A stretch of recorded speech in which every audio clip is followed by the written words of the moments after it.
Hello મિત્રો, બજાર નવા આઈ બનાવી રહ્યું છે, પરંતુ આપણે આપણું કામ કરવા.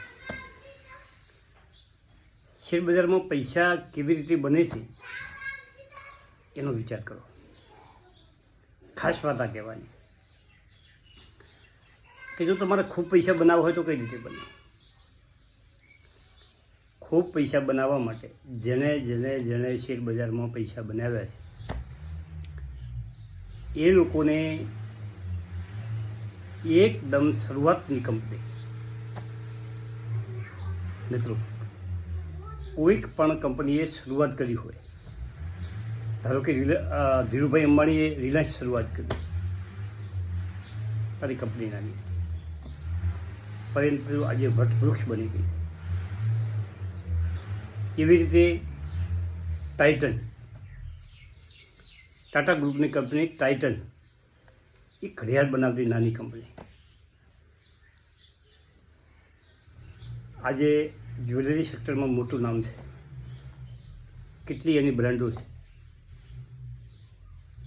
એ રીતે કે તમે શરૂઆતના સ્ટેજમાં જ્યારે નાની કંપનીમાં રોકાણ કરો અને એ કંપની સમય જતાં એમાં સમય આપવો પડે, સમય જતાં મોટી બની જાય તો તમારા પૈસા ખૂબ વધી જાય. ધારો કે એમઆરએફ આજે 1.5 લાખ રૂપિયા શેરનો ભાવ થઈને થોડોક નીચે આવ્યો છે. તમને વાત કરું, એમઆરએફનું નામ શું છે? Madras rubber factory. એ ફેક્ટરી જ હતી નાની. આવી રીતે તમારે અત્યારે કોઈ નાની કંપનીમાં તમારો હાથ અજમાવો તમે, પણ એ કંપનીનો ગ્રોથ હોવો જોઈએ, એ કંપનીનું સેક્ટર હોવું જોઈએ તો તમારી પૈસા બને.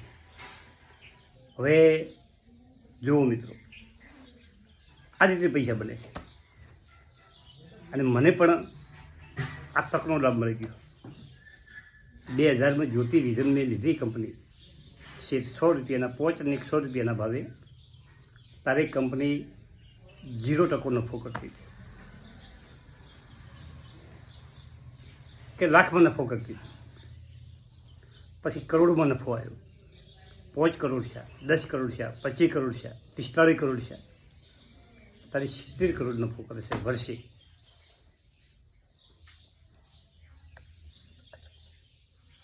પૈસા કંપનીમાં કઈ રીતે બને છે આ એક સમજવાની ટેકનિક. હવે જ્વેલરી સેક્ટરના ટોપ 4 શેરની વાત કરવી. ચારેય શેર લેવાની કોઈ વાત નથી, પરંતુ ઉપર હું તો મને ઘણી વખત કહું છું, કો તો પહેલાં સ્ટેજમાં લઈ લેવો, કો તો ઉપર ગયા પછી ખૂબ વધ્યા પછી જ્યારે કરેક્શન આવે તારી લેવો.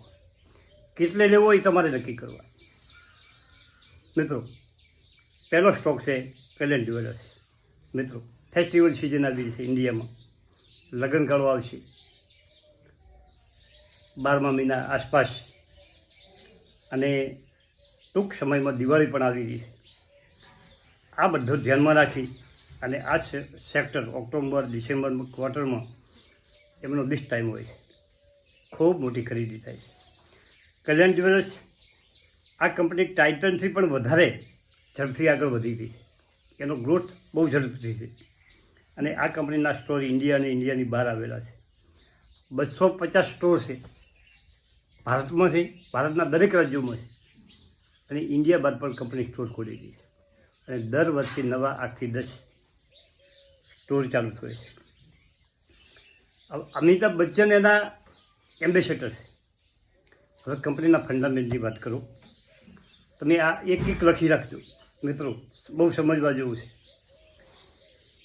હવે કંપનીનો ભાવ હમણાં જ થોડાક દિવસ પહેલાં 886 એટલે કે 886 થઈ અને અત્યારે 700 રૂપિયા ઉપર ચાલી રહ્યો છે. મિત્રો, 52 વીક લો 215 છે અને ઓલ ટાઈમ લો 55 રૂપિયા છે. EPS 5.72 છે, PA 123 છે અને સેક્ટરનો PA 91 છે. સેક્ટરના PA થી PA વેલ્યુએશનમાં હાઈ થઈ ગઈ છે. હવે જુઓ મિત્રો, જૂન મહિનો જૂન 2024માં કંપનીનો PA 70 હતો અને જૂન મહિનામાં કંપનીનો ભાવ 398 હતો. તારે એનું વેલ્યુએશન પ્રમાણે સેક્ટરથી નીચે PA ચાલતો હતો.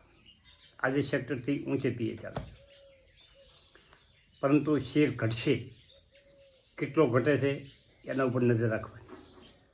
કયા ટાઈમે તમારે એન્ટ્રી કરવી કે થોડા ભેગા કરવા એ પણ જોવાનું.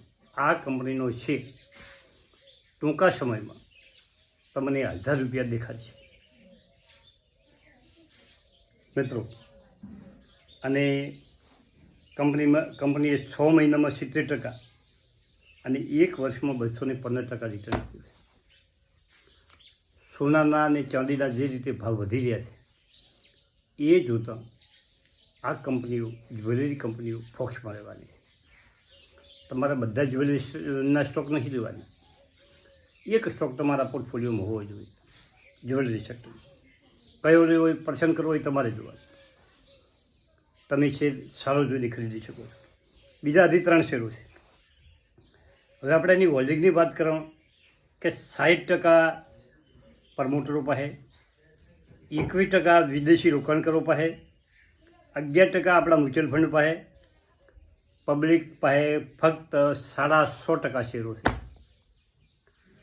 કુલ 103 કરોડ શેરો છે, એના 100%, એટલે કે 150 કરોડ શેરો પબ્લિક પાસે છે અને 60 કરોડ શેરો પ્રમોટરો પાસે છે, 21 કરોડ શેર વિદેશી રોકાણો લીધા છે ને 11 કરોડ શેર મ્યુચ્યુઅલ ફંડોએ લીધા છે. હવે કંપનીનું શેર કેપિટલ 1030 કરોડ છે. કંપનીનું રિઝર્વ 3037 કરોડ છે. ફિક્સ એસેટ 1664 કરોડ છે અને કરંટ એસેટ 7859. મારું તો એવું કહેવું છે, જેને કરંટ દિવસ લેવો હોય તે 700 નેચો જાય એટલે 5-10 શેર નોખતા જવાનું. ભલે પછી 600 જાય, ચિંતા કર્યા વગર લેવાના. 700થી લેવાનું ચાલુ કરવાનું, જેમ ઘટે એમ 5-10 શેર નોખતું જવાનું, તો જ તમે શેર લઈ શકશો. બાકી ક્યાંથી શેર, જો બજારના સેન્ટિમીટર ઉપર આધાર છે. જો બજાર ઘટે છે ખૂબ, 26,000થી જો ઘટીને 25,000 થાય કે 24.5 થાય તો આ શેર ઘટે. બાકી જો સતત બજાર આ રીતે વધતું ચાલુ રહે તો શેર ઘટી શકે એવી પોઝિશન દેખાતી નથી.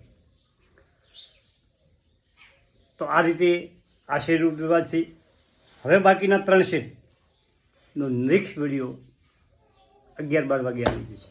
Thank you. આભાર.